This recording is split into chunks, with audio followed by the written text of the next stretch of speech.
আসসালামু আলাইকুম, সবাই কেমন আছেন? আশা করছি সবাই ভালো আছেন।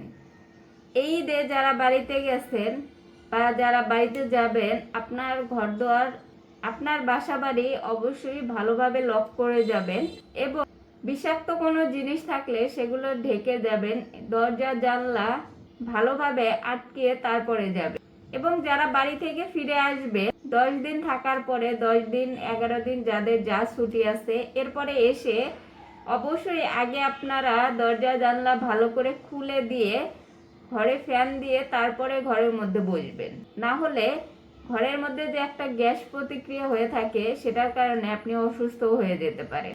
এই জন্য সাবধানে থাকবেন। আর যারা বাড়িতে গিয়েছেন অলরেডি এবং বিভিন্নভাবে বিভিন্ন জায়গায় ঘোরাফেরা করবেন, প্লাস হইতেছে বিভিন্ন ধরনের অ্যাক্টিভিটিস আপনারা করবেন, এই ঈদ উপলক্ষে সবাই সেটা করে। গ্রামে গেলে যার যার মতো ঘুরে বেড়ায়, বা অনেক সময় দেখা যায় যারা শহরে থাকে, চাকরিজীবী থাকে, তারা গ্রামে গিয়ে একটু ইচ্ছা করে আজকে বন্ধুর বাইকটা নিয়ে বের হয় বা ভাইয়ের বাইকটা নিয়ে বের হয়।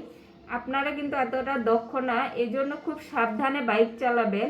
বাড়িতে যাওয়ার পরে এক পরিবেশ থেকে অন্য পরিবেশে গেলে শারীরিকভাবে মানুষ একটু অসুস্থ হয়, সেই জন্য পানি এবং রোদের থেকে একটু সাবধানে চলবেন।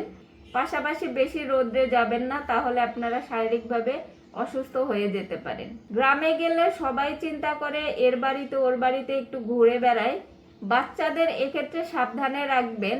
পুকুর বা নদী এরকম জায়গা থেকে বাচ্চাদেরকে দূরে রাখবেন, যাতে পানিতে না পড়ে। সবশেষে আপনারা খুবই সাবধানে থাকবেন। গ্রামের বাড়িতে যাবেন ঈদ উৎসব পালন করার জন্য, সেটা যেন শোকের দিন না হয়।